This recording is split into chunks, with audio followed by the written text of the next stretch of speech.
Some machines roar, others glide like silk. The difference? It's often in the gears, and more specifically in the shape of their teeth.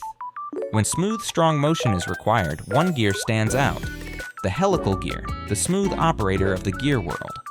A helical gear looks a lot like a spur gear at first, but there's one key difference. Its teeth are cut at an angle, forming a spiral, or helix, around the gear. This angled design may seem small, but it transforms how the gear behaves. Spur gears hit tooth to tooth all at once, like square blocks bumping together, but helical gears have angled teeth that slide into contact gradually as they spin. This lets multiple teeth share the load at the same time, making the motion stronger, smoother, and better for high-speed use. Helical gears aren't just smooth, they're versatile. They can connect parallel shafts like spur gears, but they also work with non-parallel shafts depending on how the teeth are angled. This makes them useful in more complex designs where space or direction matters.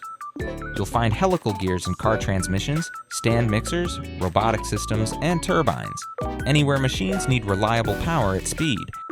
But there's a trade-off. The angled teeth create a sideways force called axial thrust, pushing the gear along the shaft.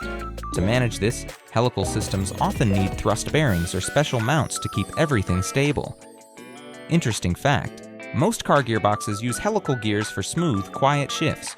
But Formula One gearboxes don't. They use straight-cut spur gears, because in racing, efficiency, durability, and lightning-fast shifting matter far more than noise. So while spur gears are where motion begins, helical gears bring control, efficiency, and refined strength.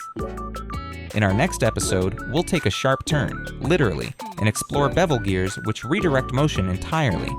Subscribe and stay curious.